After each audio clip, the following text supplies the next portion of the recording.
தமிழகத்தை மிரட்டி பார்ப்பவர்களுக்கு நாடாளுமன்றத்தில் தக்க பதிலடி கொடுக்கப்பட்டுள்ளதாக முதலமைச்சர் ஸ்டாலின் தெரிவித்துள்ளார். தொகுதி மறுவரையறை தீர்மானம் தோல்வி தொடர்பாக திண்டுக்கல் பரப்புரையின் போது பேசிய முதலமைச்சர், இன்னும் 100 ஆண்டுகள் கழித்தும் வரலாற்றில் பேசக்கூடிய வெற்றி இது என்றார்.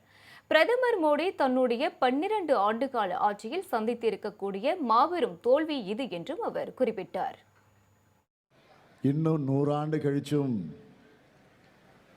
வரலாற்றில் நின்று பேச போற வெற்றி. பிரதமர் மோடி அவர்கள் தன்னுடைய 12 ஆண்டு கால ஆட்சியில் சந்திச்சிருக்கக்கூடிய முதல் தோல்வி, மாபெரும் தோல்வி இது.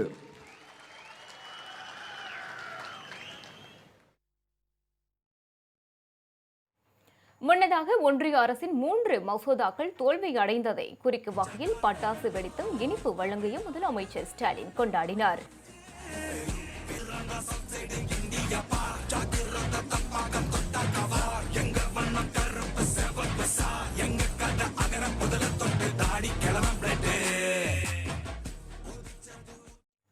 இதுகுறித்து அவர் வெளியிட்ட எக்ஸ்தல பதிவில், தொகுதி மறுவரையறை மசோதாவுக்கு எதிராக தமிழ்நாடு போராடியது, தமிழ்நாடு வென்றது என்றும் குறிப்பிட்டுள்ளார்.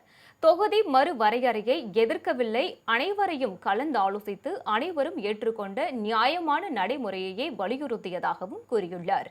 இந்திய கூட்டாட்சிக்கும் ஊறு வரும்போது ஒற்றுமையுடன் நிற்பதுதான் நமது உறுதி. இந்த அநீதியை எதிர்த்து ஓரணியில் நின்ற அனைத்து தோழமை கட்சிகளுக்கு நன்றி என்றும் அவர் தெரிவித்துள்ளார். தேர்தலுக்கு முன்பே தேசிய ஜனநாயக கூட்டணி மண்ணை கவ்வியதாகவும் அவர் குறிப்பிட்டுள்ளார்.